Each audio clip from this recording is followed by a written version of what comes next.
Hello everyone, I'm Saket Bajpayee, Director of Prayas Physics Classes, Dehradun. Welcome students, welcome to the sixth and the final lecture of electromagnetic induction. In this lecture we are going to deal with RL circuits.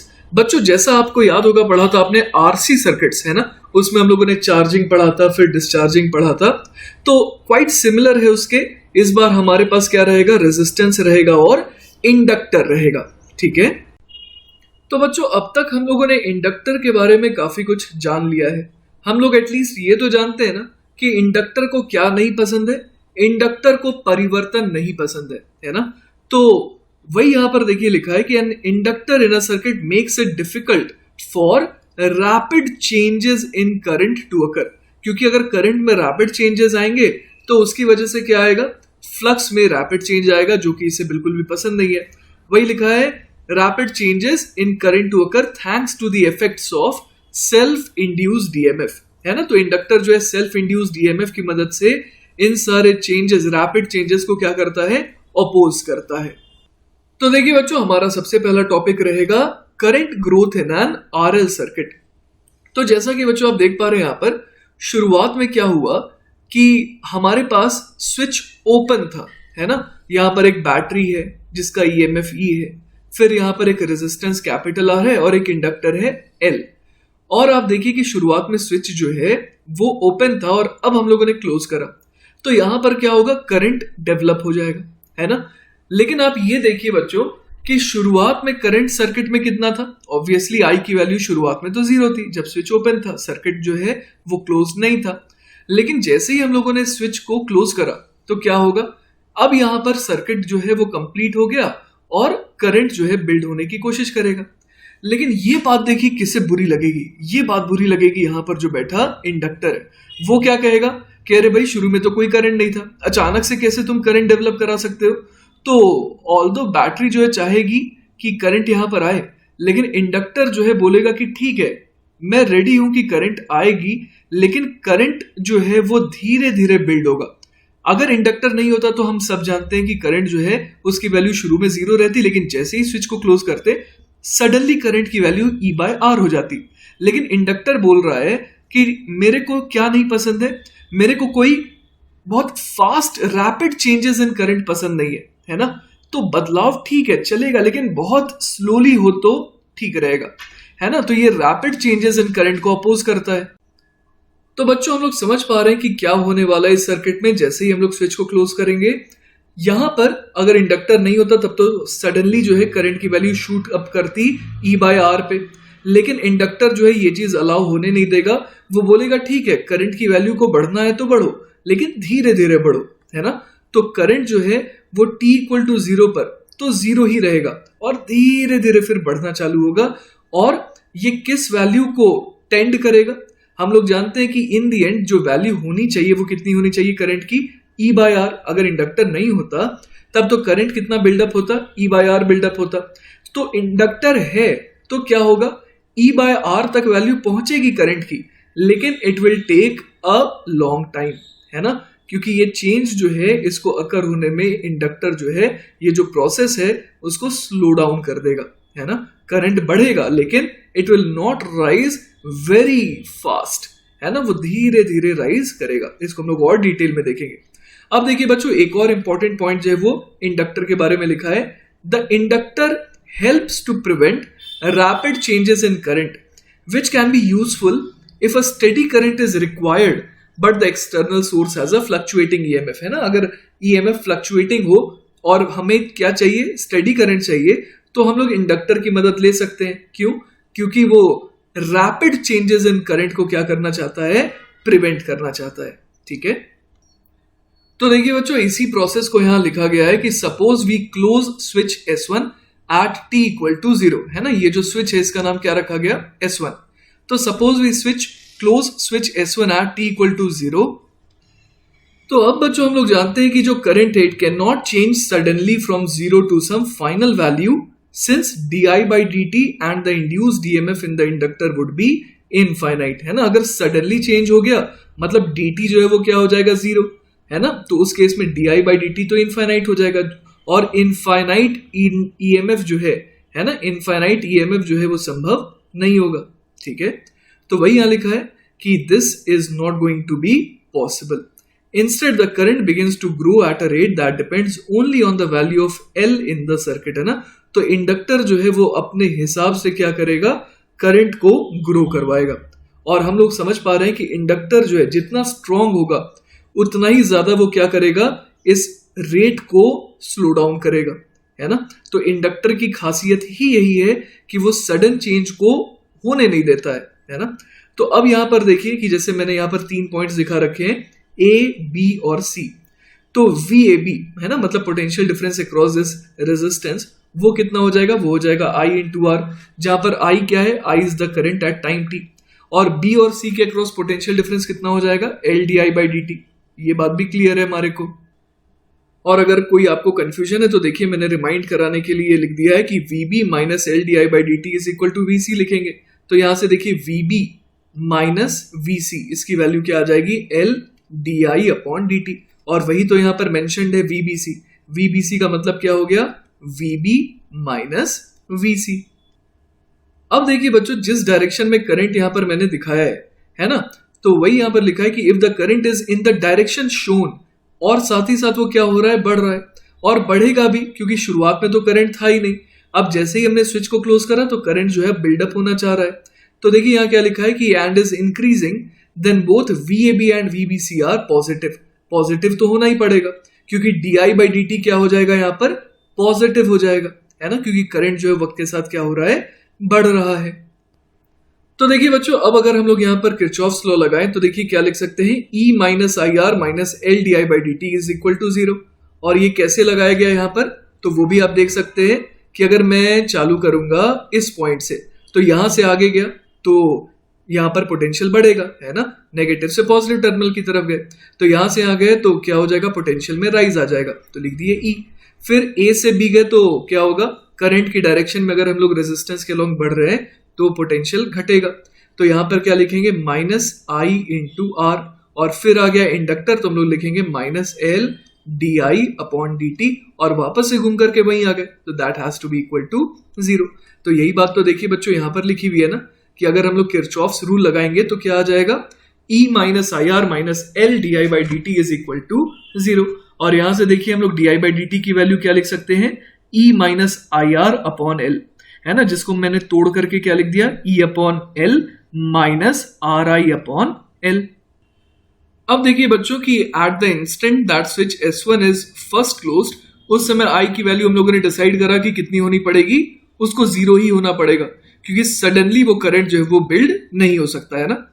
तो हम लोग यहां पर देख सकते हैं कि I की वैल्यू क्या होगी, 0, and the potential drop across R is 0। और ऐसा हम लोग क्यों कह रहे हैं कि potential drop across R is 0, क्योंकि I इंटू R में अगर I की वैल्यू 0 है तो potential drop across this resistance जो कि IR होता है वो कितना हो जाएगा, 0 हो जाएगा, है ना। तो rate of change of current is, है ना, वो क्या हो जाएगा, DI/dt की इनिशियल वैल्यू, हम लोगों ने DI/dt निकाल लिया as a function of I, right. तो DI/dt की इनिशियल वैल्यू, जब I की वैल्यू क्या है, अभी 0 है, तो वो कितनी हो जाएगी, E/L। तो हम लोग क्या देख पा रहे हैं यहां पर बच्चों, हम लोग ये देख पा रहे हैं कि जितना ज्यादा इंडक्टेंस L होगा, है ना, L जितना ज्यादा होगा मतलब डिनोमिनेटर जितना बड़ा होगा, उतना ही ऑब्वियस है कि ये जो पूरा का पूरा फ्रैक्शन है वो उतना ही छोटा होगा। मतलब इनिशियल DI/dt जो है वो कम आएगा जब इंडक्टेंस क्या होगा, ज्यादा होगा।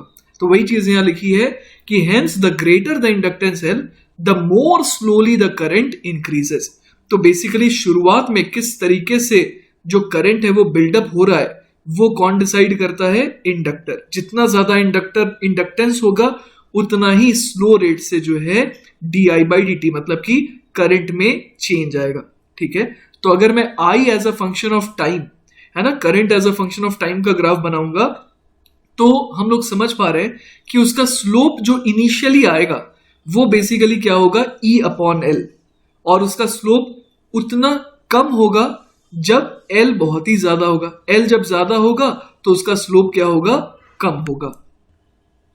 अब देखिए बच्चों क्या होने वाला है, as the current increases, current को तो बढ़ना ही है ना, इंडक्टर बस प्रोसेस को स्लो डाउन करता है, ऐसा नहीं है कि वो होने से मना कर रहा है। As the current increases the term R by L into I, है ना, ये वाला जो बच्चों टर्म है R by L into I, ये क्या होगा, also increases and the rate of increase of current becomes smaller and smaller. जैसा कि आप देख सकते हैं यहां पर कि D I by D T क्या है, E by L minus R I by L. E by L is a constant, है ना। अब जैसे जैसे करंट जो है वो बड़ा होता जाएगा वैसे वैसे क्या होता जाएगा, ये ओवरऑल टर्म जो है ना, वो छोटा होता जाएगा। तो इसका मतलब ये हो गया कि जो D I by D T है वो धीरे धीरे क्या होता जा रहा है, कम होता जा रहा है।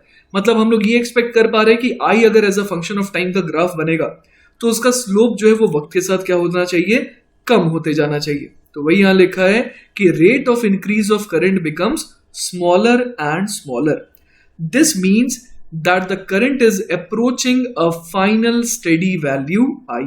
ऑलराइट, अब बच्चों हमने अब तक क्या देखा कि करंट जो है वो बिल्डअप होना चालू हो रहा है। शुरुआत में तो करंट जीरो था और जीरो से वो धीरे धीरे बढ़ भी रहा है। अब हम लोग ये समझ पा रहे हैं कि वो किस वैल्यू को टेंड करना चाह रहा है, ई बाय आर, क्योंकि जब रेजिस्टर सिर्फ होता, इंडक्टर नहीं होता, तब करंट की वैल्यू कहां पहुंच जाती, ई बाय आर को पहुंच जाती। तो वही यहां पर लिखा है कि when the current reaches this value it's rate of increase is zero. अब उसके बाद तो और इंक्रीज नहीं कर सकता है ना।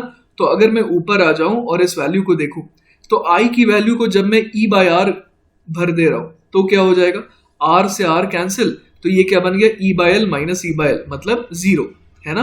तो इसका मतलब क्या हो गया कि जब current reaches this value the rate of increase is zero. अब तो और बढ़ ही नहीं सकता है। तो इसका मतलब D I by D T की फाइनल वैल्यू क्या होनी चाहिए, एग्जैक्टली इक्वल टू जीरो होनी चाहिए। और वो फाइनल वैल्यू करंट की क्या है, ई बाय आर। और हम लोग देख पा रहे हैं कि ये जो फाइनल करंट आई है it does not depend on the inductance L.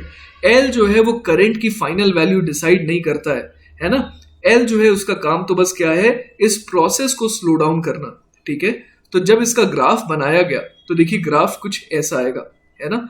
यहां पर हम लोग देख पा रहे हैं कि करंट जो है वो टाइम के साथ किस तरीके से वेरी कर रहा है। शुरुआत में करंट की वैल्यू जीरो थी और फिर क्या होते गया, उसके बाद फिर जो हम लोग देख पा रहे हैं कि जो D I by D T है वो कम होता गया, क्योंकि जैसे जैसे करंट बढ़ता गया D I by D T कम होता गया।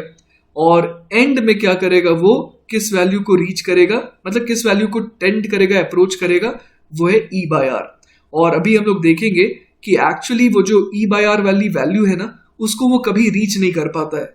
और हम लोग ये कहते हैं कि वो ई बाय आर को कब रीच कर रहा है, जब टी टेंडिंग टू इंफिनिटी होता है।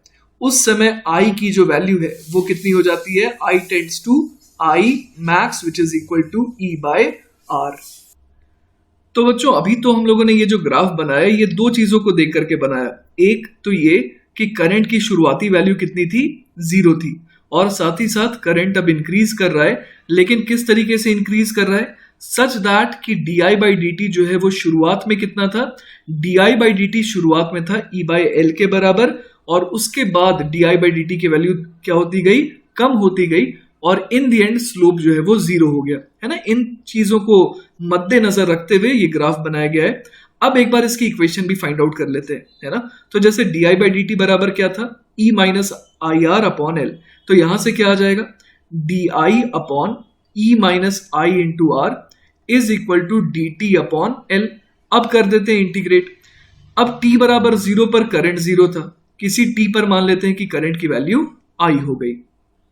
तो यहां से देखिए बच्चों क्या आ जाएगा, इस वाले टर्म का इंटीग्रेशन क्या हो जाएगा, L N of E minus I R, है ना, divided by minus of R, और इसमें लिमिट पुट करनी होगी कहां से कहां तक, जीरो से आई तक, और ये किसके बराबर आ जाएगा, t अपॉन एल के, है ना। तो चलिए बच्चों वैल्यू पुट कर देते हैं और देखते हैं क्या आ रहा है। ये आ जाएगा L N of E minus I into R upon I की वैल्यू जब जीरो रखेंगे तो ये सिर्फ ई बन जाएगा, तो L N A minus L N B होता है L N A upon B, तो ये बन गया L N of E minus I R upon E is equal to minus of T into R upon L, है ना, कुछ इस फॉर्मेट में आ गया ये। तो यहां से देखिए क्या आ जाएगा, E minus I into R upon E is equal to E to the power minus T R upon L, और यहां से फर्दर क्या आ जाएगा, यहां से अपने पास देखिए आ जाएगा finally I is equal to E upon R multiplied by one minus E to the power minus of R T upon L। अब यहां पर बच्चों R, ये जो हमारे पास क्या है expression, I is equal to E upon R multiplied by 1 minus E to the power minus of R T upon L, है ना, आर टी अपॉन एल है जो ये, इसमें हम लोग एल अपॉन आर को नाम दे देते हैं टाउ, है ना, टाइम कांस्टेंट। तो ये किस में कन्वर्ट हो जाएगी एक्सप्रेशन, ये कन्वर्ट हो जाएगी basically I is equal to E by R multiplied by 1 minus E to the power minus of T upon tau. तो ये देखिए बच्चों, मैंने इस फॉर्मेट में भी एक्सप्रेशन को लिख दिया है और हम लोग ये समझ पा रहे हैं कि यहां पर टाउ का रोल कौन प्ले कर रहा है, एल अपॉन आर। तो बच्चों ग्राफ में हम लोग क्या देख पा रहे हैं कि ये जो आई है वो शुरुआत में क्या कर रहा है, रैपिडली राइज कर रहा है, then increases more slowly and approaches the final value I is equal to E upon R asymptotically, है ना। तो जैसा कि आप देख पा रहे हैं ये जो ई अपॉन आर है ना, इसके करस्पॉन्डिंग जो ये लाइन है ये क्या किसकी तरह बिहेव कर रही है, एसिम्प्टोट की तरह, है ना। मतलब कि ऐसा हम लोग फाइनाइट टाइम में नहीं बोलेंगे कि कभी ये जो ग्राफ है वो इस लाइन को टच कर रहा है, हम लोग कह देते हैं कि इनफाइनाइट टाइम होने पर ये इस ग्राफ को अप्रोच करेगा। अब बच्चों हमारे को एक्सप्रेशन पता है कि क्या आ गया था, I was equal to E upon R multiplied by 1 minus E to the power minus of T upon tau, है ना। तो यहां पर हम लोग देख सकते हैं कि जब t की वैल्यू क्या हो जाए, at t is equal to tau, है ना, t इक्वल टू टाउ, या फिर कभी कभी टाउ l भी लिख देते हैं क्योंकि आपने टाउ c पढ़ा था, है ना। तो वहां पर वो कहलाता था कैपेसिटिव टाइम कांस्टेंट और यहां पर ये क्या कहलाता है, इंडक्टिव टाइम कांस्टेंट, क्योंकि इंडक्टर के केस में ये टाइम कांस्टेंट आया है। तो t इक्वल टू टाउ का क्या सिग्निफिकेंस है, t इक्वल टू टाउ पर देखिए ये वैल्यू किस में कन्वर्ट हो जाएगी, E upon R multiplied by 1 minus 1 upon E, और इसका मतलब ये हो गया 1 अपॉन 1 माइनस ई करने पर हमारे को समझ में आता है कि ये जो करंट की वैल्यू है वो कितनी हो जाएगी, 63% ऑफ द फाइनल वैल्यू, ठीक है। तो t इक्वल टू टाउ पर क्या होता है कि 0.63% या फिर 0.63 टाइम्स ई अपॉन आर, ये वैल्यू को करंट ऑलरेडी अटेन कर चुका होता है, ठीक है। तो बच्चों हम लोग समझ पा रहे हैं कि मान लीजिए हमारे पास दो सर्किट्स हैं, है ना, एक में ईएमएफ की वैल्यू ई है, रेजिस्टेंस की वैल्यू आर है और इंडक्टेंस की वैल्यू L1 है, और एक और सर्किट है हमारे पास जिसमें ईएमएफ की वैल्यू अगेन ई है, रेजिस्टेंस की वैल्यू आर है और इंडक्टेंस की वैल्यू इस बार L2 है, सच दैट कि L2 जो है वो ग्रेटर दैन L1 है। तो हम लोग कैसे कंपैरिजन कर सकते हैं इन दोनों के ग्राफ में, देखिए इनिशियल वैल्यू करंट की सेम आएगी, t इक्वल टू मतलब t टेंडिंग टू इन्फिनिटी पर भी वैल्यू क्या आएगी, e अपॉन आर, दोनों में सेम आएगी। लेकिन कहां पर फर्क आएगा, फर्क आएगा कि आप ऐसे देखिए कि जिस केस में L अपॉन आर है ना, आप देख पा रहे हैं कि L2 अपॉन आर इसकी वैल्यू क्या होगी, L1 अपॉन आर से ज्यादा होगी। तो जो सेकंड वाला केस है इसमें टाइम कांस्टेंट क्या है, ज्यादा है। तो इसका मतलब ये हो गया कि जो दूसरा वाला है उसका ग्राफ कुछ इस तरीके का बनेगा, है ना। मतलब कि हम लोग समझ सकते हैं यहाँ पर कि 63% ऑफ करंट को अटेन होने में, है ना, 63% ऑफ ई बाय आर, ये वैल्यू करंट को अटेन होने में क्या लगेगा, ज्यादा टाइम लगेगा। तो जितना ज्यादा टाइम कांस्टेंट होगा उतना ज्यादा क्या होगा, डिले होगा, है ना। करंट जो है वो ग्रो तो इन दी एंड करेगी ई बाय आर पे, लेकिन किसमें क्विकली ग्रो करेगी और किसमें स्लो ग्रो करेगी वो हमारे को एल बाय आर बताता है, ठीक है। तो वही यहां लिखा है the quantity L by R is therefore a measure of how quickly the current builds towards its final value. This quantity is called the time constant for the circuit denoted by tau. तो हम लोग यहां पर कह सकते हैं इन दोनों graph में कि जो ग्रीन वाला है ना, इस वाले केस में जो टाइम कांस्टेंट है वो क्या है, वो हम लोग टी टाउ टू कह सकते हैं, और टाउ टू क्या होगा, ग्रेटर दैन टाउ वन, जहां पर मैं ब्लू वाले के केस में टाइम कांस्टेंट को टाउ वन कह रहा हूं, ठीक है। चलिए बच्चों, तो अब तक हम लोगों ने ग्रोथ ऑफ करंट है ना वो देख लिया आरएल सर्किट में। अब चलिए उसके ऊपर कुछ आसान से सवाल देखते हैं। जैसे कि पहला सवाल है, an inductor coil stores 32 joule of magnetic field energy and dissipates energy as heat at the rate of 320 watt when a current of 4 ampere is passed through it. Find the time constant of the circuit when the coil is joined across an ideal battery. तो चलिए सबसे पहले बच्चों हम लोग एक बार data लिख लेते हैं कि क्या क्या अपने को दे रखा है। जैसे कि यहाँ पर दे रखा है कि कितनी एनर्जी यहाँ पर ये स्टोर कर रहा है इंडक्टर कॉइल, 32 जूल, है ना। तो हम लोग यहाँ पर लिख सकते हैं half L I square is equal to 32 joule हो जाएगा, है ना। इसके अलावा क्या बोल रहा है कि डिसिपेशन ऑफ एनर्जी जो है वो किस रेट से हो रहा है, 320 वॉट से। इसका मतलब आई स्क्वायर इंटू आर, इसकी वैल्यू कितनी है, 320 वॉट। और यहां पर करंट की वैल्यू भी दे रखी है 4 एम्पियर। अब अपने को क्या निकालना है, टाइम कांस्टेंट, जो कि कितना होता है एल अपॉन आर। तो आप देखिए यहां पर अगर आई दे रखा है तो हमारे को क्या मिल जाएगा, यहां पर अगर आई दे रखा है तो आर आ जाएगा और साथ ही साथ एल भी आ जाएगा। तो एल आ गया और आर आ गया, तो हम लोग एल अपॉन आर तो बड़े आराम से निकाल लेंगे। तो सबसे पहली वाली इक्वेशन का इस्तेमाल करते हैं और देखते हैं कि यहां से अपने को एल कितना मिल जाएगा। एल आ जाएगा 32 इंटू 2 डिवाइडेड बाय आई का स्क्वायर, और आई तो है 4, तो ये हो जाएगा 16। तो एल हमारे पास आ गया 4 हेनरी। और अब एक काम करते हैं हम लोग, I square R is equal to 320 watt की मदद से आर निकाल लेते हैं। तो यहां से देखिए अपने पास आर की वैल्यू कितनी आ जाएगी, 320 डिवाइडेड बाय करंट का स्क्वायर विच इज 16, तो ये हो गया 20 ओम। तो हमारे पास एल आ गया 4 हेनरी और आर आ गया 20 ओम। तो हम लोग आराम से अब निकाल लेंगे, है ना। हमारे पास क्या आ जाएगा, टाउ, टाउ आ जाएगा 4/20, है ना। तो 4/20 मतलब कि 1/5, और सब कुछ ऐसा यूनिट में है तो आंसर भी सेकेंड्स में आएगा। क्लियर है। तो टाइम कांस्टेंट की वैल्यू क्या हो गई, 0.20 सेकेंड्स। चलिए बच्चों, तो एक और सवाल देखते हैं, ऐसा ही आसान सा। A solenoid of inductance 50 milli henry and resistance 10 ohm is connected to a battery of 6 volt. Find the time elapsed before the current acquires half its steady state value.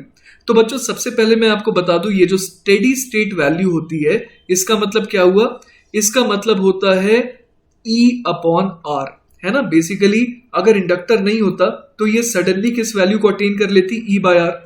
Inductor के होने से क्या होता है, अभी भी वो E बाय आर को अटेन करती है, पर उसके लिए बहुत ज्यादा टाइम लग जाता है ना, the process gets slow down. तो यहां पर स्टेडी स्टेट वैल्यू हम लोग कहते हैं E बाय आर। देखिए इंडक्टर के केस में मैं आपको एक मजेदार चीज बता दूं कि कहने को तो हम लोग ये कहते हैं कि टी टेंडिंग टू इन्फिनिटी पर ही exactly E by R value को अटेन कर रही है, लेकिन almost E by R value जो है ये अटेन ये बहुत जल्दी कर लेती है ना। तो इंडक्टर के लगने से, है ना, प्रोसेस स्लो डाउन होता है, पर एग्जैक्टली E बाय आर की बात करें तो वो अटेन होने में तो इनफाइनाइट टाइम लगेगा, लेकिन almost E by R attain होने में बहुत ज्यादा टाइम नहीं लगता है। ठीक है, तो चलिए यहां पर हम लोग कैलकुलेट करते हैं कि कितना टाइम लगेगा half of this steady state value को अटेन होने में, है ना।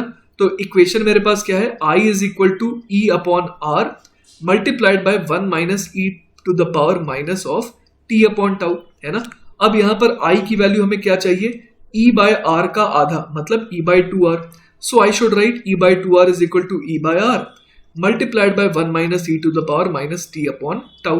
तो यहां से E बाय आर तो कैंसिल आउट हो गया, राइट। तो यहां से मेरे पास क्या आ जाएगा, यहां से आ जाएगा E to the power minus of T by tau is equal to आ जाएगा हाफ। क्लियर है ये बात। तो देखिए बच्चों, दोनों तरफ अगर मैं ln ले लूंगा तो क्या आ जाएगा मेरे पास, minus of T upon tau is equal to ln of 1/2। और यहां पर अगर मैं माइनस साइन का इस्तेमाल कर लूं RHS में तो ये बन जाएगा T upon tau is equal to ln of 2। तो यहां से देखिए बड़े आराम से मेरे पास T की वैल्यू क्या आ गई, tau times ln of 2।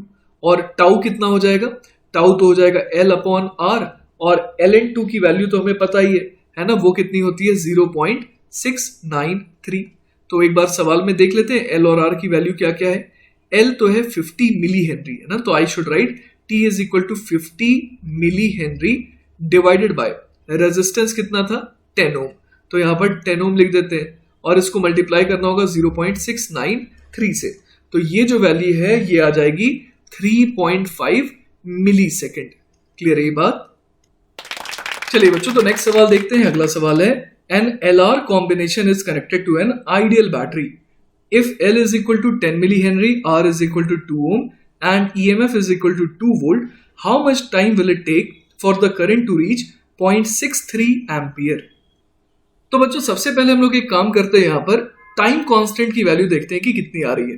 Time constant होता है L अपॉन R, है ना, और L की वैल्यू कितनी है 10 मिली हेनरी, और रेजिस्टेंस की वैल्यू कितनी है 2 ओम है ना।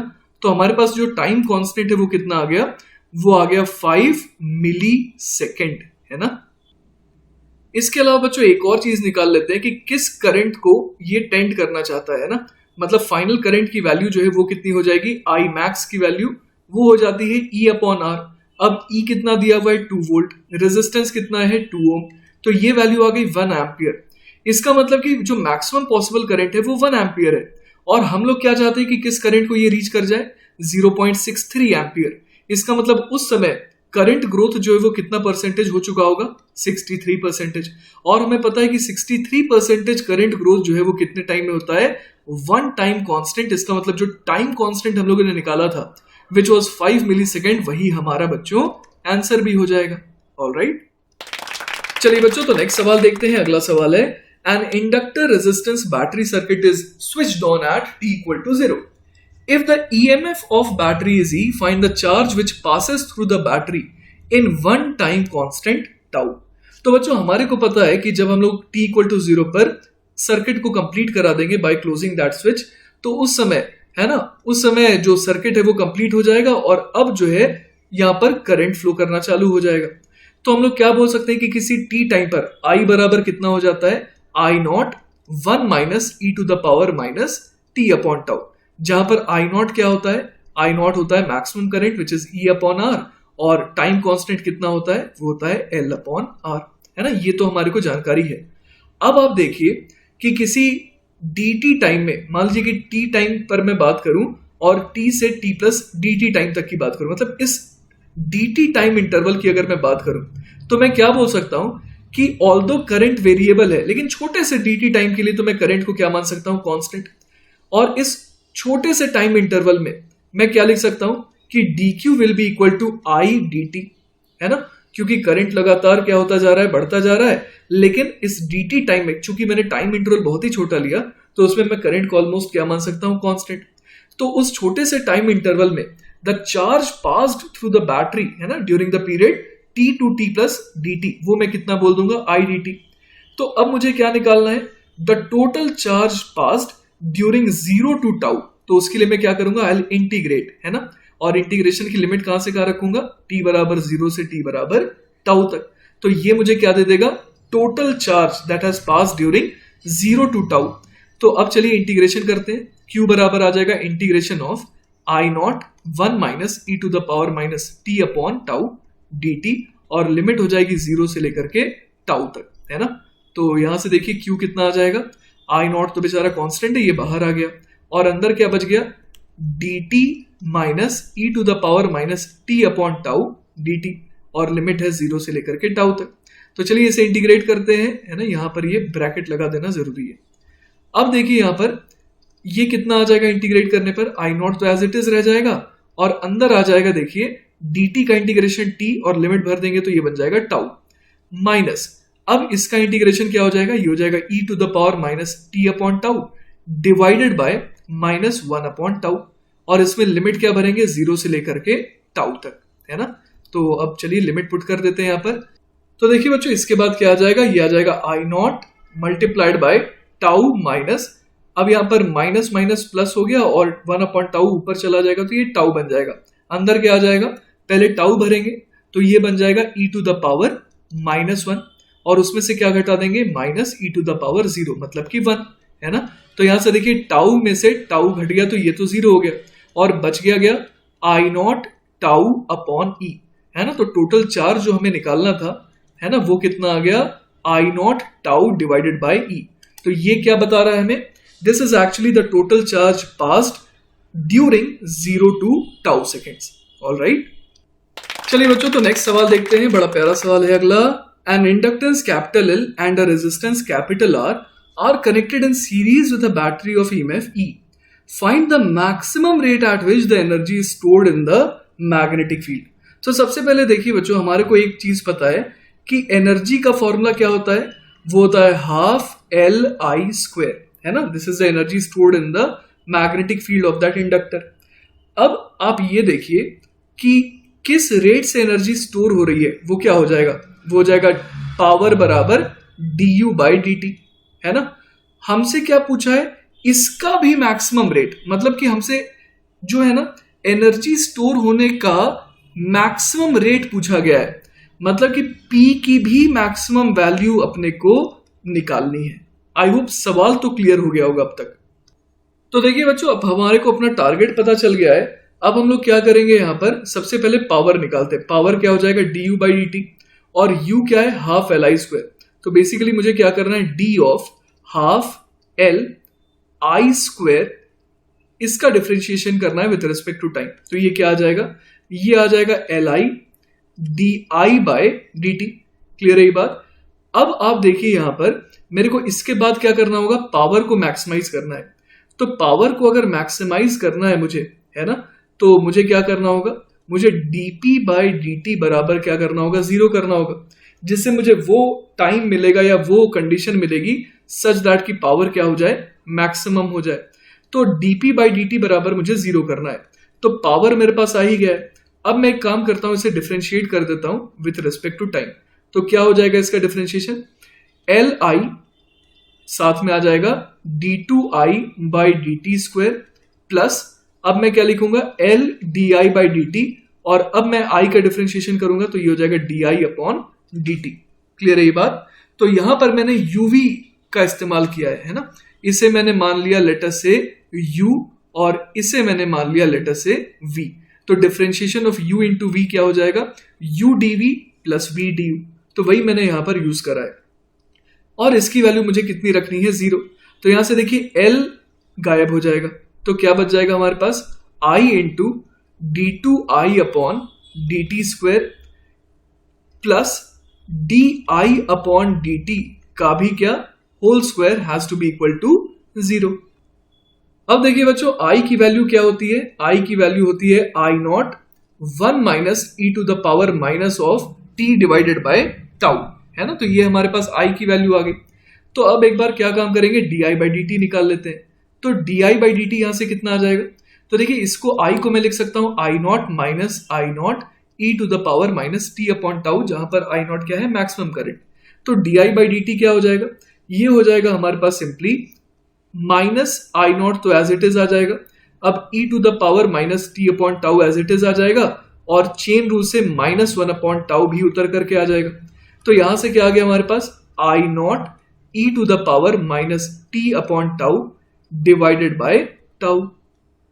तो देखिए बच्चों, जो ये एक्सप्रेशन है हमारे पास I D two I by D T square plus D I by D T का whole square is equal to 0, इसमें पुट करने के लिए हमारे पास आई आ चुका है, D I by D T आ चुका है।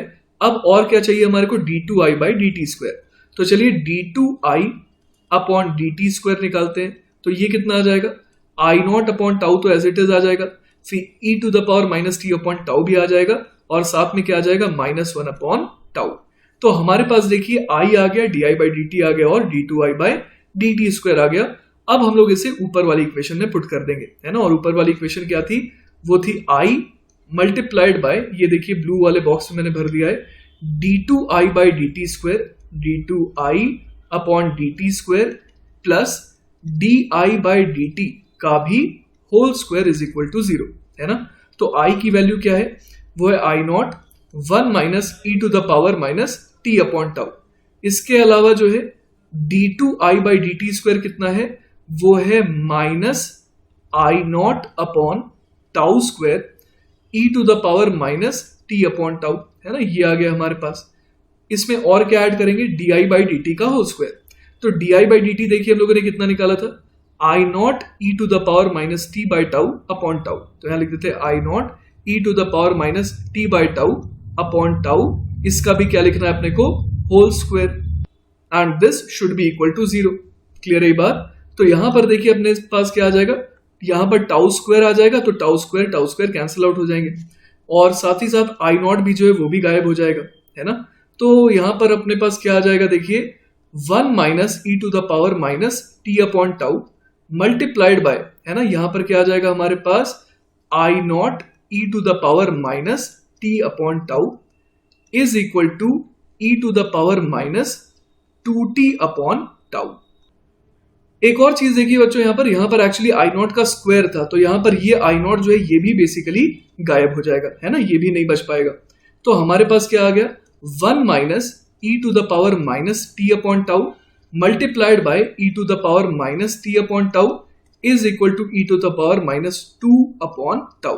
तो चलिए इसे फर्दर सॉल्व करते हैं। ये बन जाएगा E to the power minus T upon tau, फिर क्या आ जाएगा minus E to the power, अब ये दोनों ऐड हो जाएंगे तो ये बन जाएगा minus 2t upon tau is equal to E to the power minus 2t upon tau, है ना। तो यहां से देखिए अपने पास क्या आ जाएगा, यहां से आ जाएगा twice of E to the power minus of 2t upon tau is equal to E to the power minus of t upon tau. तो देखिए बच्चों यहां से बड़े आराम से अपने पास क्या आ जाएगा, e to the power minus of t upon tau is equal to simply आ जाएगा हाफ। तो ये हमारे पास एक बहुत इंपॉर्टेंट कंडीशन आ गई कि e to the power minus T upon tau ये जब हाफ के बराबर हो जाएगा उस समय हम लोग समझ रहे हैं कि dp बाई dt क्या आ जाएगा, जीरो आ जाएगा।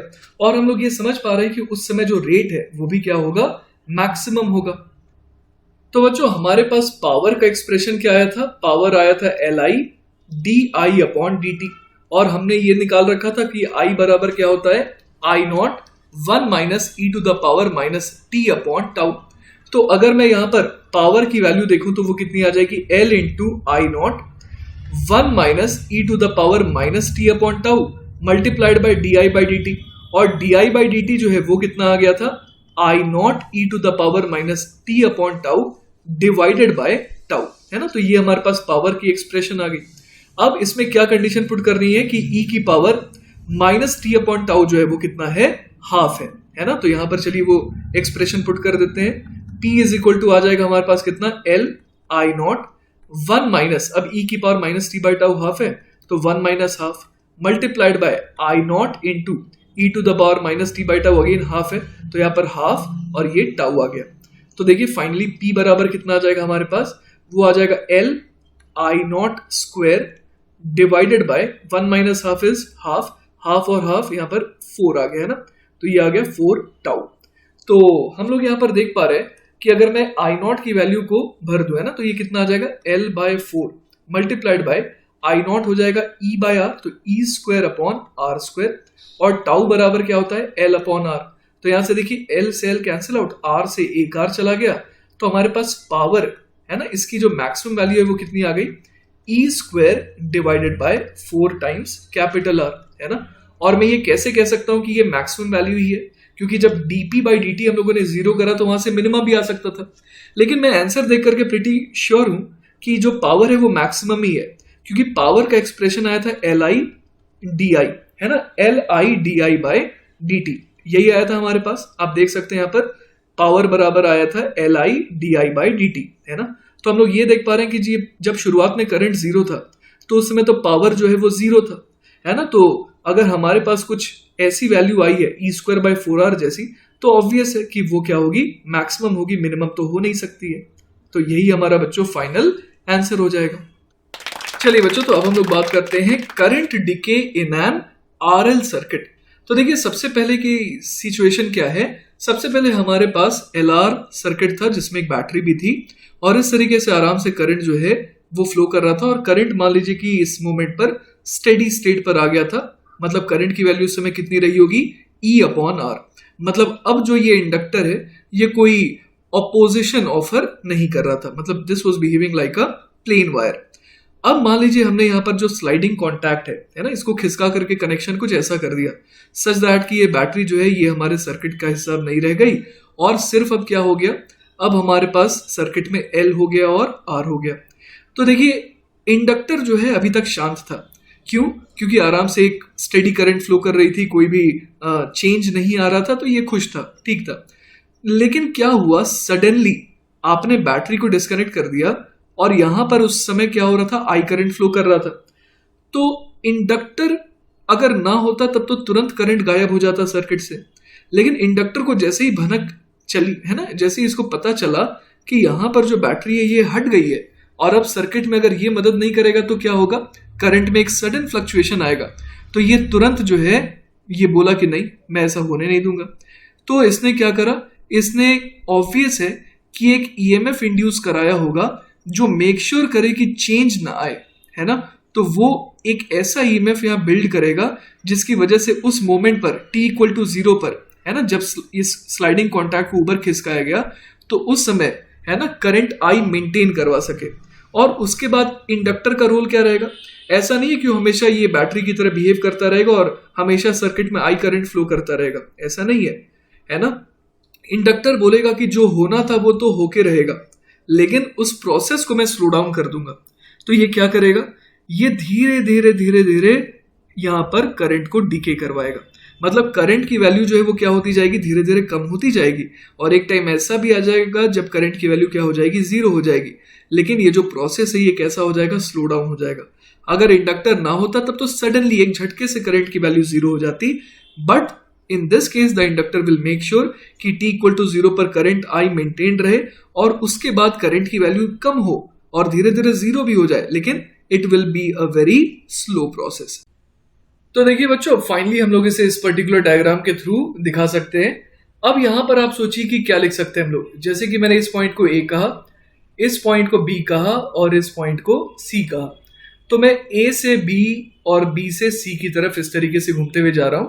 मुझे पता है कि पहले क्या हो रहा था। पहले जो है सर्किट में करंट फ्लो कर रहा था, है ना। आप देख पा रहे हैं यहां पर कि इस तरीके से करंट फ्लो कर रहा था।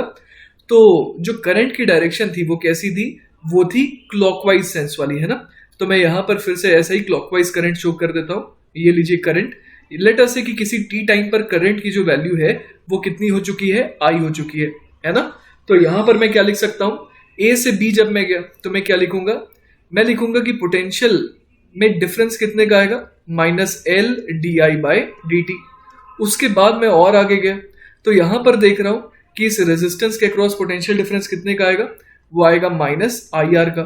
और नेट वापस से घूम करके मैं ए पॉइंट पर फिर से आ गया तो this has to be equal to zero. तो यहां से देखिए अपने पास क्या आ गया? यहां से आ गया minus L D I upon D T is equal to I into R, है ना। तो अब सोचते हैं कि इसे कैसे सॉल्व करें। तो D I upon I is equal to क्या आ जाएगा? Minus of R upon L और ऊपर आ जाएगा डी टी। अब कर देते हैं इंटीग्रेट।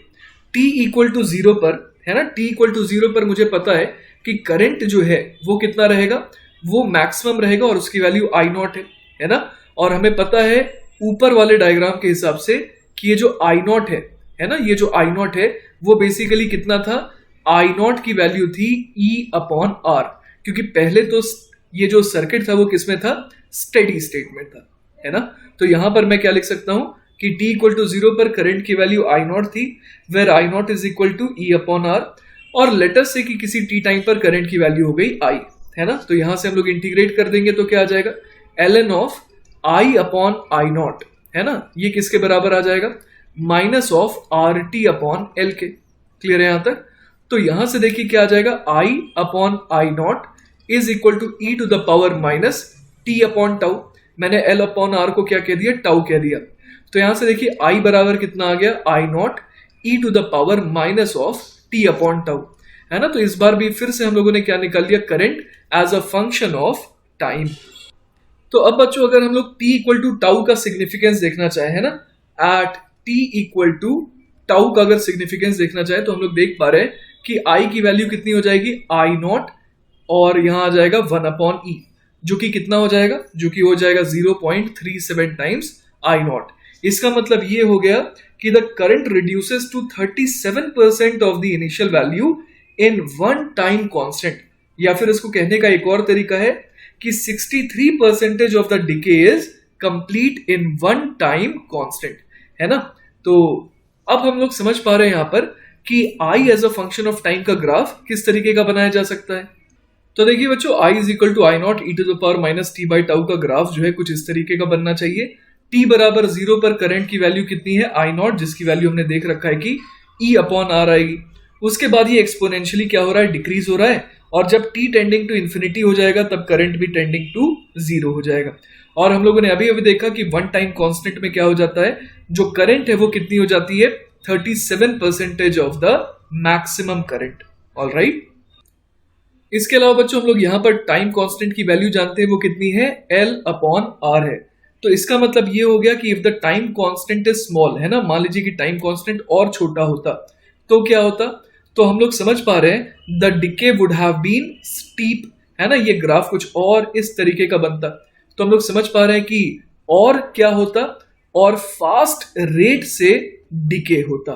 ठीक है, चलिए बच्चों, तो अब हम लोग एक सवाल देखते हैं। सवाल है, in the circuit shown the switch is closed at t equal to 0, find the current drawn from the ideal battery as a function of time.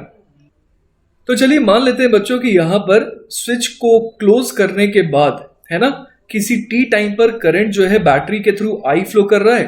अब वो डिवाइड हो जा रहा है दो हिस्सों में, एक I1 और एक I2। I2 फ्लो कर रहा है रेजिस्टेंस के थ्रू और I1 फ्लो कर रहा है इंडक्टर और रेजिस्टेंस के कॉम्बिनेशन के थ्रू। तो देखिए यहां पर हम लोग क्या लिख सकते हैं। पहली इक्वेशन तो हम लोग लिख सकते हैं कि I is equal to I1 plus I2। एक इक्वेशन तो ये हो जाएगी। दूसरी इक्वेशन हम लोग क्या लिख सकते हैं यहां पर, यूजिंग किरचॉफ्स लॉ। हम लोग यहां पर क्या लगा सकते हैं, जैसे कि अगर मैं इस लूप की बात करूं तो इसमें अगर मैं इस तरीके से घूम करके जाना चाह रहा हूं, तो मैं मान लीजिए यहां पर से इस पॉइंट से शुरू कर रहा हूं। तो सबसे पहले मैं क्या लिखूंगा, मैं लिखूंगा E, उसके बाद फिर कौन सा टर्म आएगा, माइनस I2 इंटू आर, और उसके बाद यहां पर करंट जो है वो तो I हो जाएगा। तो फिर हम लोग लिखेंगे minus I into R is equal to 0। ये हो जाएगी इक्वेशन नंबर 2। फिर इसी तरीके से तीसरी इक्वेशन हम लोग कैसे बनाएं, तो इस बार मैं बात करता हूं बड़े वाले लूप की, है ना, मतलब कि ये पूरा का पूरा एक राउंड अगर मैं लगा रहा हूं, है ना, तो यहां पर हम लोग इस बार क्या लिख सकते हैं, E माइनस, अब यहां पर L है इंडक्टेंस, तो मैं लिख दूंगा minus L di1 upon dt, फिर आ जाएगा माइनस I1 इंटू आर, फिर आ जाएगा minus I into R is equal to 0, है ना। तो ये हो जाएगी इक्वेशन नंबर 3। तो बच्चों यहां तक तो हम लोगों ने इक्वेशंस बनाने का काम कर लिया। अब बस हमारे को यहां पर सॉल्व करना है ना। एक चीज हम लोग यहां पर देख सकते हैं कि जैसे ही स्विच को क्लोज करेंगे तो इंडक्टर का रोल देखिए क्या रहेगा। शुरुआत में आप देखिए कि जब ये बैटरी जो है ना, जब ये बैटरी इस तरीके से कनेक्टेड थी सच दैट कि ये जो स्विच है वो ओपन था, तब तो सर्किट में कहीं पर भी कोई करंट नहीं था, मतलब उस समय I1 की वैल्यू 0 थी। तो जैसे ही हम लोग स्विच को क्लोज करेंगे तो क्या होगा, I1 की वैल्यू को अभी भी 0 रखने का काम कौन करेगा, इंडक्टर। मतलब exactly at t equal to 0, है ना, यहां पर कंडीशन लिख सकते हैं कि एट t इक्वल टू 0, है ना, at t equal to 0 we are pretty sure कि I1 की वैल्यू कितनी होगी, 0 होगी, because of the presence of inductor. तो देखिए बच्चों अगर इसे सॉल्व करना है तो मेरे को एक चीज समझ में आ रही है, जैसे कि ये जो तीसरी इक्वेशन है इसमें di1 अपॉन dt दिया हुआ है ना, di1 अपॉन dt है। तो अगर मैं एक काम करूं इक्वेशन नंबर 3 में, जैसे यहां पर जो I है उसको मैं अगर किसी तरीके से I1 के फॉर्म में कन्वर्ट कर दूं, है ना, तो मेरे पास एक इक्वेशन आ जाएगी जिसमें di1 है और I1 रहेगा, है ना।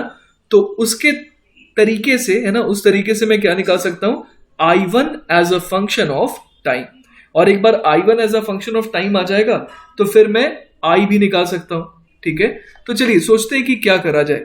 जैसे सबसे पहले मुझे ये स्ट्राइक कर रहा है कि मैं I2 को, है ना, I2 को क्या लिख सकता हूं, I माइनस I1, ये तो मैं लिख ही सकता हूं यूजिंग इक्वेशन नंबर 1। अब मैं सेकेंड इक्वेशन पे आ जाता हूं और सेकेंड इक्वेशन में देखिए क्या लिखा है, लिखा है E minus I2 into R minus I into R is equal to 0, है ना। अब बच्चों यहां पर I2 को मैं क्या लिख सकता हूं, I2 can be written as I minus I1, so I can write E minus I minus I1 into R minus I into R is equal to 0। तो जो हम लोग चाह रहे थे वो मिलने वाला है ना, हमारे को क्या चाहिए था, I as a function of I1। तो यहां से देखिए दिख रहा है कि आ जाएगा, कितना आ जाएगा ये, E minus of minus which is plus, E plus I1 into R is equal to आ जाएगा twice of I into R, है ना। तो यहां से देखिए अपने पास 2IR की वैल्यू कितनी आ गई, E plus I1 into are. तो देखिए बच्चों अब हम लोग क्या करेंगे, ये जो I इंटू आर है ना, I इंटू आर है, इसकी वैल्यू को उठा करके इस इक्वेशन में डाल देंगे। ये वही पुरानी तीसरी इक्वेशन है जो हम लोगों ने निकाली थी, है ना। तो इसको ऐसा करने से क्या हो जाएगा, हमारे पास एक इक्वेशन आ जाएगी जिसमें di1 है और I1 है ना। तो यहां पर क्या लिख सकते हैं, E minus L di1 by dt minus I1 into R minus, अब IR की वैल्यू कितनी है, वो है E plus I1 into R divided by 2, है ना। तो यहां से हमारे पास क्या आ जाएगा, यहां से आ जाएगा E minus L di1 upon dt minus I1 into R minus E/2 minus I1 into R upon 2 is equal to 0, है ना। तो यहां से देखिए अब अपने पास फाइनली क्या आ जाएगा, E minus E/2 is E/2। उसके अलावा माइनस L/dI1 अपॉन dt, और तीसरा टर्म क्या आ जाएगा, minus 3I1 into R upon 2 is equal to 0। अब हम लोग एक काम करेंगे, dI1 है ना, dI1/dt को अलग कर देते हैं, ठीक है। तो देखिए बच्चों यहां पर मैंने dI1/dt को अलग कर दिया। अब हम लोग क्या कर सकते हैं, यहां पर di divided by E minus 3I1R, है ना, ये हम लोग लिख सकते हैं dI1 upon E minus 3I1 into R. ये किसके बराबर हो जाएगा, ये बराबर हो जाएगा dt upon twice of L के, है ना, यहां पर L आएगा, ठीक है। तो ये हो जाएगा dt upon twice of L के बराबर। अब कर देते हैं इंटीग्रेट, है ना। I1 के बारे में हमारे को ऑलरेडी जानकारी है कि t इक्वल टू 0 पर I1 की वैल्यू 0 रहेगी। लेट अस से किसी t टाइम पर I1 की वैल्यू हो गई I1, है ना। तो यहां से इंटीग्रेट करेंगे तो क्या आएगा, ये बन जाएगा ln of E minus 3I1 into R, है ना, ये इंटीग्रेशन में ये आएगा और इसको डिवाइड किससे करना होगा, माइनस 3 इंटू आर से, है ना।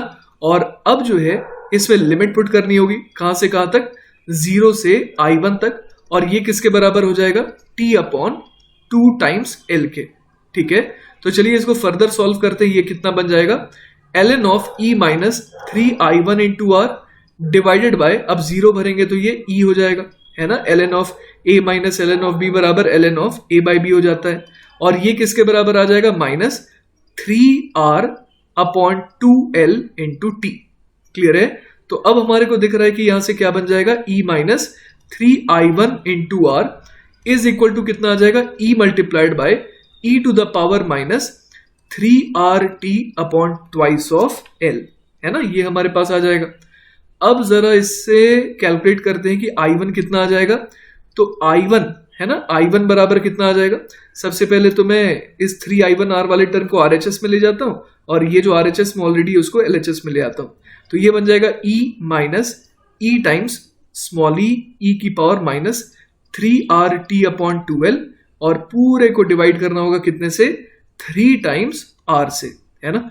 तो हमारे पास देखिए फाइनली क्या बन जाता है, I1 इज इक्वल टू आ जा रहा है E upon 3R multiplied by 1 minus E to the power minus 3RT divided by twice of L। तो बच्चों इस एक्सप्रेशन को हम लोग वेरीफाई भी कर सकते हैं। आप ऐसे देखिए यहां पर कि जब t की वैल्यू 0 है ना, t की वैल्यू 0 है तो I1 की वैल्यू कितनी है, 0 है, वो तो क्लियर है, हम लोगों ने लिमिट ही ऐसी भरी है। अब देखिए यहां पर t की वैल्यू जब इन्फिनिटी हो जानी है ना, जब t की वैल्यू इन्फिनिटी हो जाएगी तो बेसिकली e की पावर वाला टर्म जो है ये ओवरऑल ये हो जाएगा 0।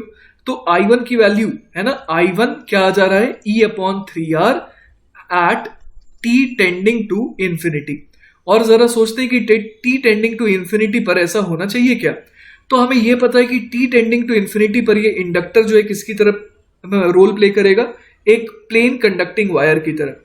तो उस समय आप देखिए कि क्या हो रहा होगा, उस समय I1 और I2 बराबर हो जाएंगे, है ना। I1 will be equal to I2 and both of them will be equal to I/2, क्योंकि ऊपर भी R नीचे भी R, है ना, ये दोनों जो रास्ते हैं वो इक्विवेलेंट हो जाएंगे। तो हम लोग सोच सकते हैं कि उस समय ओवरऑल जो रेजिस्टेंस होगा सर्किट का वो कितना हो जाएगा, R और R/2, क्योंकि पैरेलल में और साथ में R है ना, सीरीज में, तो ये कितना हो गया 3R/2, राइट। तो हम लोग समझ सकते हैं कि उस समय I की वैल्यू कितनी हो जाएगी, E अपॉन 3R/2, मतलब 2E/3R, और उसका आधा I1 और उसका आधा I2, तो ऑब्वियस है कि वो वैल्यू E अपॉन 3R ही है। मतलब मैंने बस एक क्रॉस चेक कर लिया कि जो हम लोगों ने निकाला वो बिल्कुल सही आ रहा है या नहीं। तो बच्चों हम लोगों ने I1 निकाल लिया है ना, लेकिन अपने को तो I चाहिए था। तो आप ये वाले एक्सप्रेशन पे फोकस करिए। देखिए यहां पर हमारे को I1 पता है, I निकाला जा सकता है ना, तो चलिए इस एक्सप्रेशन का यूज करते हैं। कौन से एक्सप्रेशन का, E plus I1 into R is equal to 2IR। तो E plus I1 into R is equal to 2IR, और ऊपर हम लोगों ने I1 निकाल ही रखा है, तो यहां से क्या आ जाएगा E प्लस, यहां पर अब हम लोग क्या लिख सकते हैं, I1 के बदले लिख सकते हैं, इनफैक्ट I1 इंटू आर के बदले लिख सकते हैं E by 3 multiplied by 1 minus E to the power minus 3RT upon twice of L, है ना। दिस इज इक्वल टू क्या आ जा रहा है, twice of I into R, है ना। तो यहां से देखिए अपने पास क्या आ जाएगा, ये बन जा रहा है E plus E by 3 minus E by 3 into E to the power minus 3RT upon 12 is equal to आ जा रहा है 2IR। तो देखिए बच्चों यहां से हमारे पास फाइनली क्या आ जाएगा, ये 2 नीचे आ जाएगा और R भी नीचे आ जाएगा, तो हमारे पास फाइनली जो I की वैल्यू आएगी वो आ जाएगी E upon twice of R plus E upon 6 times R 1 minus E to the power minus 3RT upon twice of L, है ना। तो ये हमारा आ जाएगा I as a function of time जो हमारे को चाहिए था। बच्चों अब मैं आपको ना एक और मेथड सिखाऊंगा, मेथड नंबर 2, है ना। हम लोगों ने बहुत एफर्ट लगा करके, आपको याद होगा I1 निकाला था, I1 निकालने का एक और मेथड है, और अगर I1 आ गया है ना, ये अगर I1 अपने पास आ जाएगा फिर तो सवाल बहुत इजी हो जाएगा, है ना। तो मैं आपको एक नया मेथड सिखाऊंगा टू कैलकुलेट I1, लेकिन ये नया मेथड एक्चुअली पुराना है। आप लोगों ने याद है कॉम्प्लेक्स RC सर्किट पढ़ा था, तो वहां पर मैंने आपको एक तरीका बताया था, उसमें पहला स्टेप क्या था, उसमें कहा गया था कि short all the battery sources. मतलब सबसे पहले अपने को क्या करना है, आइए मैं एक बार डायग्राम ये फिर से बनाता हूं।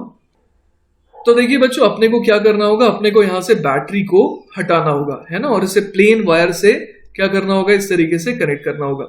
अब अगला काम क्या है, ये तो हमने स्टेप 1 कर दिया। अब स्टेप 2 है कि अब हमारे को इंडक्टर को हटा देना है, और इंडक्टर के अक्रॉस A और B, लेटर से कि ये 2 पॉइंट्स मैंने बोल दिए, अब मुझे R इक्विवेलेंट निकालना होगा A और B के अक्रॉस। आपको याद होगा कॉम्प्लेक्स RC सर्किट में भी यही करते थे, बैटरी को हटा करके वहां प्लेन वायर लगाते थे, और कैपेसिटर को हटा करके ओवरऑल सर्किट जो हमारे पास आ जाता था, है ना। इस सर्किट में देखिए एक R भी है यहाँ पर, तो ओवरऑल जो सर्किट बच जाता था उसका R इक्विवेलेंट निकालना होता था। तो हम लोग देख पा रहे हैं कि A और B के अक्रॉस देखिए ये R और ये R, ये दोनों आ गए पैरेलल में, मतलब R/2, और फाइनली वो इस वाले R के साथ क्या आ गया, सीरीज में आ गया। तो R equivalent across A and B कितना हो जाएगा, वो हो जाएगा 3R/2। क्लियर है ये बात। तो अब हमें क्या करना है, यहाँ पर I1 हम लोग लिखेंगे I max multiplied by 1 minus E to the power minus T upon tau. अब देखिए यहां पर जो टाउ है वो क्या हो जाएगा, वो हो जाएगा L अपॉन R इक्विवेलेंट, और उसकी वैल्यू कितनी आ जाएगी, आप देख सकते हैं कि R इक्विवेलेंट से अगर डिवाइड करेंगे तो ये बन जाएगा 12 अपॉन 3R। क्लियर है ये बात। अब I max अपने को निकालना है ना, तो I max हम लोगों ने निकाल रखा है ऑलरेडी, आपको याद होगा हम लोगों ने चर्चा करी थी कि जब स्टेडी स्टेट आ जाएगा तो उस केस में I1 की वैल्यू क्या हो जाएगी, I1 की वैल्यू मैक्सिमम हो जाएगी, और उस केस में आपको याद होगा कि हम लोगों ने I1 की मैक्सिमम वैल्यू कितनी कही थी बच्चों, हम लोगों ने इसकी मैक्सिमम वैल्यू कही थी E अपॉन 2R, है ना। हम लोगों ने डिराइव भी करा था इस चीज को, सॉरी E अपॉन 3R, है ना। तो उस समय क्या हो रहा था, आपको याद होगा कि ओवरऑल रेजिस्टेंस, है ना, ओवरऑल रेजिस्टेंस हम लोगों ने निकाला था, वो 3R/2 आ रहा था, बैटरी का EMF E है, तो ओवरऑल करंट I उस समय कितना हो जाएगा, E अपॉन 3R/2, है ना। मतलब कि करंट की मैक्सिमम वैल्यू हो गई 2E अपॉन 3R, और वो आधा आधा बटाता है ना, ऊपर भी आधा नीचे भी आधा। तो I1 की इनफैक्ट मैक्सिमम वैल्यू क्या हो गई, E अपॉन 3R, है ना। ये हम लोगों ने ऑलरेडी निकाल रखा है। तो यहां पर जो I max वाला जो यहां पर जगह है, यहां पर हम लोग क्या भर देंगे, यहां पर हम लोग भर देंगे E अपॉन 3R, मतलब कि I1 की मैक्सिमम वैल्यू जो पॉसिबल है, ठीक है। तो यहां मैं ऐसे लिख देता हूं I1 max। तो यहां से देखिए I1 इज इक्वल टू कितना आ गया, E upon 3R 1 minus E to the power minus T upon tau, है ना। यहां पर टाउ लिख देता हूं मैं। अब अगले स्टेप में क्या करते हैं, टाउ की वैल्यू भर देते हैं। तो I1 बराबर क्या आ जाएगा, E upon 3R multiplied by 1 minus E to the power, और ये कितना हो जाएगा माइनस T अपॉन, अब टाउ जो है वो कितना है 12/3R, है ना। तो यहां पर हम लोग लिख देंगे 3R upon twice of L। तो ये देखिए हमारे पास I1 आ गया, और आपको याद होगा कि I1 की यही वैल्यू हम लोगों ने निकाली थी, यहाँ पर देखिए है ना, I1 की यही वैल्यू हम लोगों ने इंटीग्रेट करके निकाली थी। पर मैंने आपको एक ऐसा मेथड सिखा दिया जिसमें आपको इंटीग्रेट करने की फिलहाल जरूरत नहीं है ना, आप बड़े आराम से यहाँ पर ये जो मेथड मैंने बताया उसके थ्रू आप I1 निकाल सकते हैं, और उसके बाद तो सिंपल किरचॉफ्स लॉ लगा करके I भी बड़े आराम से आ जाएगा, है ना। तो ये एग्जैक्टली वही प्रोसेस है जो हम लोगों ने RC सर्किट में फॉलो किया था। वहां पर Qmax था, यहां पर Imax है, वहां पर इंडक्टर नहीं था, वहां पर कैपेसिटर था, है ना, और बाकी सारे प्रोसेसेस तो बिल्कुल एज इट इज है, ठीक है। चलिए बच्चों, तो अब नेक्स्ट सवाल देखते हैं। अगला सवाल है, a current is shown in the figure, the switch is closed at t equal to 0, find the condition for which current drawn from the battery does not vary with time। तो let us से कि यहां पर current flow कर रहा है ना, यहां पर करंट की वैल्यू है I, है ना, और यहां पर करंट की वैल्यू है I1, और यहां पर है I2। तो ये बच्चों I1, I2 और I ये मैंने किसी t टाइम के बारे में कहा है, ठीक है। तो अब जरा हम लोग सोचते हैं कि ये I1 और I2 as a function of time कैसे निकाले। तो सबसे पहले अगर मैं इस छोटे से लूप के बारे में बात करूं, है ना, इस बैटरी से होकर के मैं गया, कैपेसिटर रेजिस्टेंस से घूम करके वापस यहां आ गया, तो मैं क्या लिखूंगा, E माइनस, अब यहां पर लेट अस सपोज कि कुछ चार्ज आ गया, Q आ गया, है ना, तो मैं क्या लिख दूंगा यहां पर E minus Q by C, फिर मैं क्या लिखूंगा, minus I2 into R is equal to 0। अब यहां पर आप देख सकते हैं कि I2 को मैं क्या लिख सकता हूं, dq अपॉन dt, है ना। तो यहां से मेरे पास क्या आ जाएगा, E minus Q by C minus I2 के बदले मैं लिख दूंगा dq upon dt is into R is equal to 0, है ना, यही तो मैं लिखूंगा यहां पर।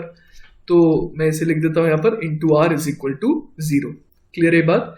तो अब आप देखिए यहां से मेरे पास क्या आ जाएगा, E minus Q upon C is equal to R multiplied by dq upon dt, है ना। तो यहां से हम लोग फाइनली क्या लिख सकते हैं, CE minus Q divided by C is equal to R times dq upon dt। Clear है। तो यहां से हम लोग क्या लिख सकते हैं, finally dq divided by CE minus Q is equal to कितना आ जाएगा, ये आ जाएगा हमारे पास dt upon R into C। अब कर देते हैं दोनों तरफ इंटीग्रेट। t बराबर 0 पर हमारे को पता है कि चार्ज तो अभी चालू ही हुआ था डिपॉजिट होना, तो q बराबर 0 होगा। लेटर से किसी t टाइम पर चार्ज की वैल्यू हो गई q, है ना।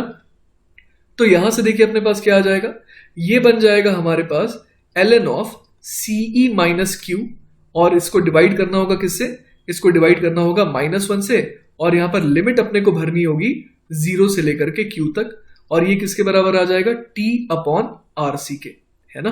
तो यहां से अगर देखें तो क्या बन जाएगा, ये ln of CE minus Q upon CE is equal to ये आ जाएगा माइनस T अपॉन RC, है ना। तो यहां से फर्दर सॉल्व करते हैं तो ये कितना आ जाएगा, CE minus Q upon C into E is equal to E to the power minus T upon RC। Clear है।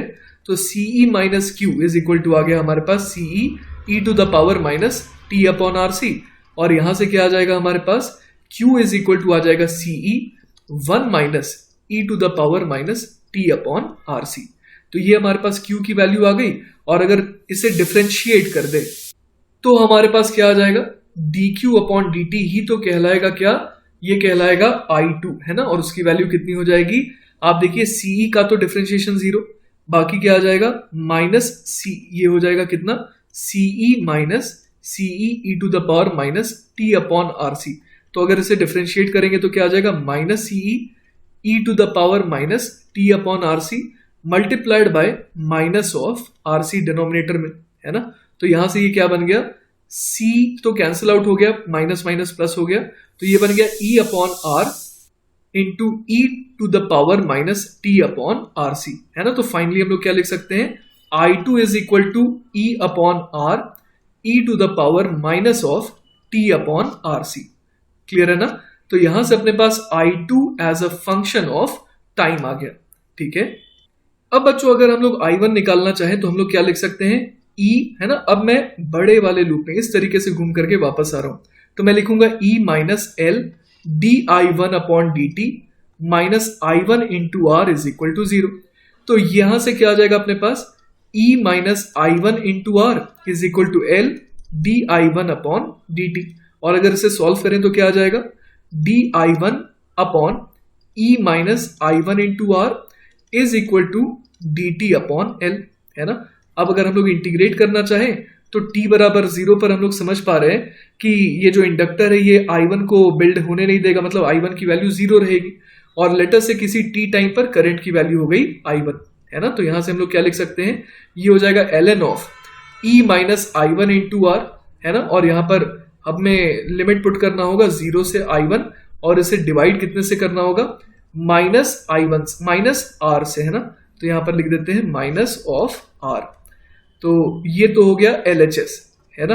अब RHS की बात करें तो वो कितना आ जाएगा, वो आ जाएगा T अपॉन L। क्लियर है यहां तक।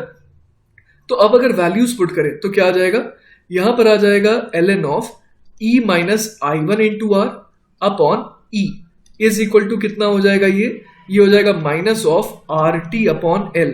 तो यहां से देखिए जैसा कि एक्सपेक्टेड था, हमारे पास क्या आ जाएगा, E minus I one into R upon E is equal to E to the power minus R T by L. और अगर इसे फर्दर सॉल्व करें तो क्या बन जाएगा, I one is equal to आ जाएगा E upon R one minus E to the power minus R T upon L, है ना। तो ये हमारे पास क्या आ गया, ये हमारे पास आ गया I one as a function of time, ठीक है। तो अब देखिए हमसे क्या पूछा गया था सवाल में, बच्चों हमसे पूछा गया था कि क्या वो कंडीशन होगी, है ना, सच दैट की current drawn from the battery does not very with time. मतलब I को क्या होना चाहिए, I should be a constant, ठीक है। और I क्या है, I तो है I1 प्लस I2। तो हमने I1 और I2 दोनों ही निकाल रखा है। तो यहां से बच्चों हम लोग I1 की वैल्यू लिख देते हैं E बाय R, है ना, multiplied by 1 minus E to the power minus of R T upon L, और इसमें क्या ऐड कर देंगे I2, और I2 एक बार चेक कर लेते हैं बच्चों की कितना था, वो I2 की जो वैल्यू थी वो थी E by R E to the power minus T by R C. तो ये देखिए बच्चों मैंने यहाँ पर I2 की भी वैल्यू लिख दी, और इसको क्या होना पड़ेगा, इसको होना पड़ेगा कांस्टेंट। तो जरा इसको सॉल्व करके देखते हैं क्या आ जाएगा, E upon R minus E by R E to the power minus of R T by L plus E by R E to the power minus T by R C, that has to be a constant. तो देखिए बच्चों इस पूरे के पूरे expression को constant अगर आना है तो एक ही उपाय है कि these two terms should cancel each other out, तभी तो फंक्शन जो है वो टाइम डिपेंडेंट नहीं रहेगा।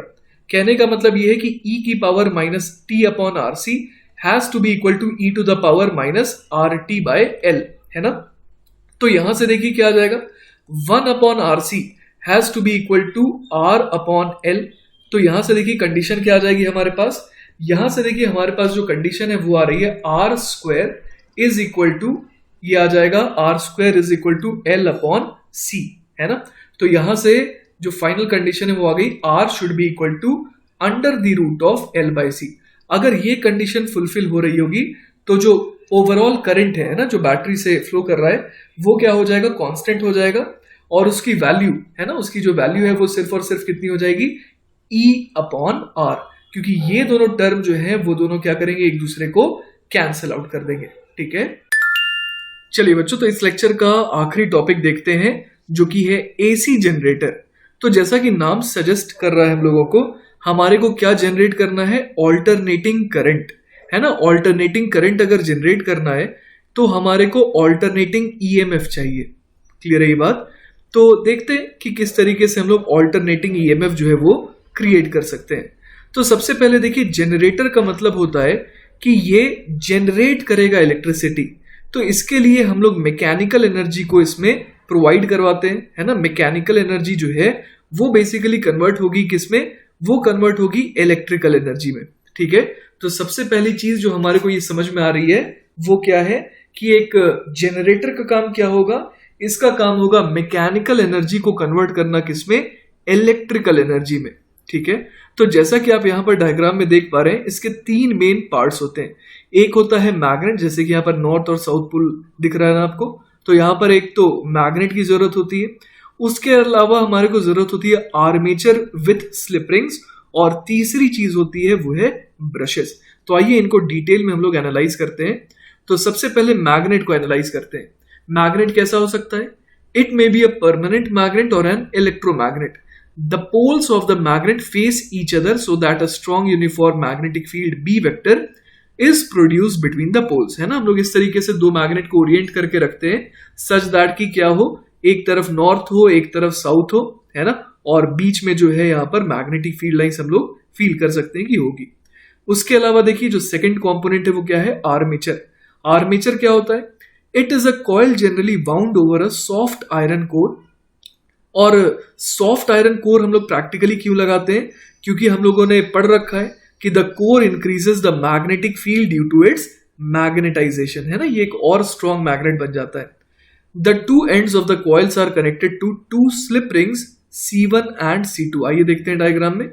यहां पर हम लोग देख सकते हैं कि यहां पर C1 और C2 है ना, ये बेसिकली क्या है, दो स्लिप रिंग्स है ना, और ये जो स्लिप रिंग्स है ये बेसिकली कनेक्टेड होती है किसके साथ, ये जो आर्मेचर है उसके साथ, है ना, और ये हमेशा क्या करता है, ये हमेशा टच करते रहता है इन कार्बन ब्रशेस B1 और B2 को, जिसके बारे में अभी हम लोग बात करने वाले हैं। तो देखिए यहां लिखा है the two ends of the coils are connected to two slip rings C1 and C2। The coil together with the rings, है ना, ये दोनों साथ में can rotate in the magnetic field. The axis of rotation is in the plane of the coil but perpendicular to the magnetic field, जो हम लोग देख पा रहे हैं। ब्रशेस कैसे होते हैं, two graphite brushes B1 and B2 permanently touch the slip rings. उनका काम होता है हमेशा इन ब्रशेस को, मतलब कि ये जो ब्रशेस है ना इनका काम होता है हमेशा स्लिप रिंग्स को टच करना। As the armature rotates, the slip rings C1 and C2 slip against the brushes so that the contact is maintained, है ना, तो यहां पर कॉन्टैक्ट को मेंटेन करवाना है, इसलिए हम लोग ब्रश का इस्तेमाल करते हैं क्योंकि वो लगातार घूम रहा है ना, जो स्लिप रिंग्स है वो लगातार घूम रही है। तो एक वायर से तो हम लोग कनेक्ट नहीं करवा सकते थे क्योंकि वो लगातार घूम रहा है, तो उसका एक बड़ा आसान तरीका अपनाया गया कि ब्रशेस का यूज किया गया, क्योंकि ये कंडक्टिंग होते हैं ना, ग्रेफाइट ब्रशेस जो है वो कंडक्टिंग होंगे और लगातार कॉन्टैक्ट में भी रहेंगे और स्लिप रिंग्स घूमते भी रहेंगे, उनको कोई दिक्कत भी नहीं आएगी। ठीक है, तो सारी चीजें यहाँ पर बड़े आराम से ग्रेफाइट ब्रशेस के थ्रू अकॉम्प्लिश हो जाती है। These brushes are connected to two terminals P and Q, और फिर हम लोग क्या करते हैं, जो एक्सटर्नल सर्किट है उसको कनेक्ट कर देते हैं इन दोनों टर्मिनल्स के अक्रॉस। तो बच्चों देखिए इसे अब क्या किया जाएगा, रोटेट किया जाएगा ना। हम लोग ये देख पा रहे हैं इधर नॉर्थ पोल है, इधर साउथ पोल है, इधर मैग्नेटिक फील्ड इस तरीके से है, तो हम लोग देख पा रहे हैं कि यहाँ पर क्या हो रहा है, इसे लगातार घुमाया जा रहा है ना। अब घुमाया जाएगा तो देखते हैं क्या होता है। ऑब्वियस है यहाँ पर कि अगर फ्लक्स लगातार चेंज होता जाएगा तो ईएमएफ जो इंड्यूस होना ही है। तो चलिए बच्चों अब देखते हैं EMF induced as the coil rotates। Suppose the area of the coil is capital A, coil का एरिया कितना माना गया, कैपिटल ए, और साथ ही साथ n टर्न्स भी मान लिया गया, और ये हम लोगों ने माना कि हम लोग उसे एक कांस्टेंट एंगुलर वेलोसिटी ओमेगा से रोटेट कर रहे हैं। और मान लेते हैं कि शुरुआत में, है ना, जिस मोमेंट पर हम लोग स्टॉप वॉच को ऑन कर रहे हैं या फिर टाइम को नोट कर रहे हैं, उसको हम लोगों ने t=0 कहा, और उस समय क्या हुआ था, उस समय जो प्लेन ऑफ द कॉइल है वो क्या था, perpendicular to the magnetic field. ठीक है, तो उस समय हम लोग समझ पा रहे हैं कि मैग्नेटिक फ्लक्स क्या रहा होगा, magnetic flux through each turn of the coil वो रहेगा B इंटू ए, है ना, क्योंकि फ्लक्स होता है B डॉट ए, और किसी एक लूप से बात करें तो मैग्नेटिक फील्ड और एरिया वेक्टर वो दोनों क्या हो गए होंगे, वो दोनों पैरेलल हो गए होंगे, तो उस समय मैक्सिमम फ्लक्स होगा तो फाई बराबर क्या होगा, B इंटू ए एक टर्न से, और ऐसे टोटल कितने टर्न्स है, n टर्न्स है ना। तो यहां पर देखते हैं in time t the coil rotates through an angle theta equal to omega T, है ना। ये तो हम लोगों ने देख रखा है कि अगर कांस्टेंट एंगुलर वेलोसिटी से घूम रहा है वो, तो किसी t टाइम में कितना एंगल घूमेगा वो, theta is equal to omega T. The flux through each turn of the coil at this time t is, हर एक लूप से एसोसिएटेड फ्लक्स कितना होगा, b a cos omega T, है ना। तो अगर फ्लक्स पता चल गया थ्रू ईच लूप, तो हम लोग क्या निकाल सकते हैं, EMF जो हर किसी टर्न में इंड्यूस होगा, है ना। तो यहां लिखा है the EMF induced in each turn of the coil, वो कितना हो जाएगा, वो हो जाएगा माइनस ऑफ d∅dt, जो कि आ जाएगा BA omega sine omega T, है ना। हम लोग समझ पा रहे हैं कि यहाँ पर जो मैग्नेटिक फील्ड है और जो एरिया वेक्टर है उन दोनों के बीच में एंगल कितना है, थीटा, और थीटा की वैल्यू कितनी है, ओमेगा टी। तो EMF हो जाएगा BA omega sine omega T, लेकिन टोटल n टर्न्स है इसीलिए इसे मल्टीप्लाई करना होगा किससे, n से, तो वो हमें क्या दे देगा, total EMF induced in the coil. और इस NBA इंटू ओमेगा, इस ये पूरा का पूरा टर्म एक कांस्टेंट है ना, तो इसको हम लोग क्या नाम दे दिए, ई नॉट। तो यहां से ईएमएफ क्या आ गया, ई नॉट साइन ओमेगा टी। तो हम लोग देख पा रहे हैं कि यहां से जो ईएमएफ हमें मिला वो कैसा है, it is varying sinusoidally with time with an angular frequency omega and hence with a time period 2 pi by omega, है ना, ये हम लोग समझ पा रहे हैं। और यहां पर जो maximum magnitude of the EMF है उसको हम लोग नाम देते हैं पीक ईएमएफ, और उसकी वैल्यू कितनी आ रही है, ई नॉट आ रही है। क्लियर है। तो अगर इस तरीके का हमारे को क्या मिलेगा, इस तरीके का हमारे को ईएमएफ मिलेगा ना, तो हम लोग समझ पा रहे हैं कि इससे जो करंट आएगा वो भी कैसा आएगा, वो भी ऑल्टरनेटिंग आएगा, है ना। इसीलिए जो इस ऑल्टरनेटिंग ईएमएफ से आने वाली करंट है उसका नाम क्या होता है, ऑल्टरनेटिंग करंट। तो बच्चों इसी के साथ हमारा ये पूरा का पूरा चैप्टर इलेक्ट्रोमैग्नेटिक इंडक्शन खत्म होता है। आई होप कि आपको ये लेक्चर आसान और अच्छा लगा होगा।